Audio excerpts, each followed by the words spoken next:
జరిగిన వంగవీటి మోహనరంగ కాంస్య విగ్రహావిష్కరణలో AP BRS అధ్యక్షులు డాక్టర్ తోట చంద్రశేఖర్, బీఆర్ఎస్ ఎమ్మెల్యే వివేకానంద్ గౌడ్, మాజీ ఎమ్మెల్యే వంగవీటి రాధాకృష్ణ పాల్గొన్నారు.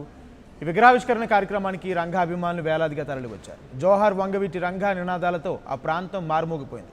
బడుగు బలహీన వర్గాల ఆశాజ్యోతిగా పేరుగాంచిన రంగాను హత్య చేయడం దారుణమన్నారు తోట చంద్రశేఖర్. రంగా హత్య కేసును రీఓపెన్ చేయాలని డిమాండ్ చేస్తున్న ఏపీ బీఆర్ఎస్ అధ్యక్షులు తోట చంద్రశేఖర్తో మా associate editor Ravi villa face to face. బలహీన వర్గాల ఆశాజ్యోతి బెజవాడ బెబ్బులిగా పేరుగాంచిన వంగవీటి మోహన్ రంగా విగ్రహావిష్కరణలో పాల్గొన్నారు ఏపీ బీఆర్ఎస్ అధ్యక్షుడు తోట చంద్రశేఖర్. మరోసారి సంచలన వ్యాఖ్యలు చేశారు. రంగా హత్య కేసును మళ్లీ విచారణ చేయించాల్సిందిగా డిమాండ్ చేశారు. తోట చంద్రశేఖర్ గారు మనతో ఉన్నారు. చంద్రశేఖర్ గారు నమస్కారం. ఇప్పటికి చనిపోయి 34 ఏళ్ళైనా కూడా ఒక వ్యక్తి చరిష్మా ఈ రకంగా కొనసాగుతుందంటే ఏ రకంగా అర్థం చేసుకోవాలి? ఎందుకంటే ఆయన ఒక వ్యక్తి కాదు, ఒక వ్యవస్థగా ఆయన పనిచేశాడు. ముఖ్యంగా బడుగు బలహీన వర్గాల ప్రజలకి, పేద ప్రజల అభ్యున్నతికి ఆయన ఎంతగానో కృషి చేశాడు. అందుకే ఆయన జైల్లో ఉండి కూడా ఎమ్మెల్యేగా ఎలక్ట్ అవ్వబడ్డాడు. ఆయన బ్రతికుంటే 1989లో ఒక ముఖ్యమంత్రి అభ్యర్థిగా ఆయన కన్సిడర్ చేయడం జరిగింది. ఆయన అప్పుడు ఉన్నటువంటి తెలుగుదేశం పార్టీకి పెద్ద సవాల్ విసిరారు. అందుకే ఆయన్ని రాజకీయంగా కుట్ర పన్ని ఎలిమినేట్ చేయడం జరిగింది.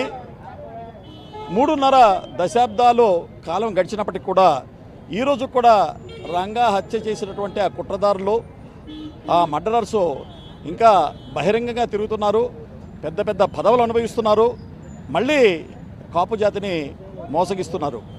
అందుకే రంగా గారి అభిమానుల అందరి తరఫున మేము డిమాండ్ చేస్తున్నాం. ఆంధ్రప్రదేశ్ ముఖ్యమంత్రి గారికి మేము డిమాండ్ చేస్తున్నాం.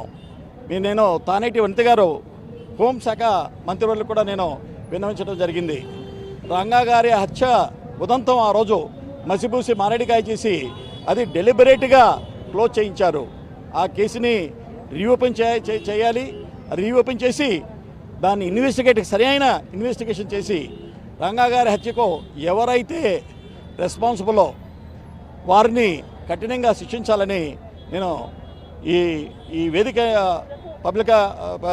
ఈ వేదికని ఉపయోగించుకొని నేను డిమాండ్ చేస్తున్నాను. వంగవీటి మోహన్ రంగా పేరు ఏదో ఒక జిల్లాకు పెట్టాలని డిమాండ్ ఎప్పటి నుంచో ఉంది. ఇప్పుడు వైఎస్ఆర్ జిల్లాగా పేరు పెట్టారు. ఎన్టీఆర్ జిల్లాగా జగన్మోహన్ రెడ్డి ముఖ్యమంత్రి అయిన తర్వాత ఒక జిల్లాకు నామకరణం చేశారు. రంగా పేరు ఒక జిల్లాకు పెట్టకపోవడానికి గల కారణం ఏమై ఉండవచ్చు అంటారు? అది ప్యూర్గా పొలిటికలేనండి. ఎందుకంటే ఏ జిల్లాకి ఏ పేరు పెట్టాలన్నది అన్ఫార్చునేట్గా ఈరోజు ఆ రాజకీయ పక్షాలు వాళ్ళు తీసుకుంటున్న నిర్ణయాలే కానీ అది ప్రజల అభిష్టం మేరకు మాత్రం జరగట్లేదు. ఎందుకంటే ప్రజల అభిష్టం మేరకు జరిగితే రంగా గారి పేరు కంపల్సరిగా ఏదో ఒక జిల్లాకి, కనీసం ఒక జిల్లాకైనా పెట్టాల్సిన అవసరం ఎంతగానో ఉంది. రంగా విగ్రహావిష్కరణలు చేస్తూ ఉన్నారు కానీ ఆశయాలను మాత్రం ముందుకు తీసుకెళ్లడం లేదని చాలా సందర్భాల్లో మీరు చెప్పారు. రంగా ఆశయాలను ముందుకు తీసుకెళ్లే దిశగా ఏపీ బీఆర్ఎస్ అధ్యక్షుడిగా మీ ప్రయత్నం? రంగా గారి ఆశయాలు ఒకటేనండి.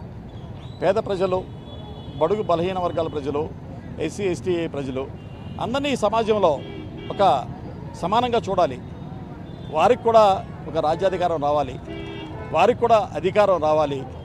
ఈ దిశగా ఆయన ప్రయత్నం చేశారు. మేము కూడా ఈరోజు బీఆర్ఎస్ పార్టీ ద్వారా అందరికీ, కులాలకి మతాలకి అతీతంగా మేము అదే ప్రచారం చేస్తున్నాము. రంగా గారి ఆశయాలని మనం ఇక్కడ ముందుకు తీసుకెళ్లాలంటే ఆయన మర్డర్ చేసినటువంటి దోషుల్ని శిక్షించాల్సిన అవసరం ఉంది. అలానే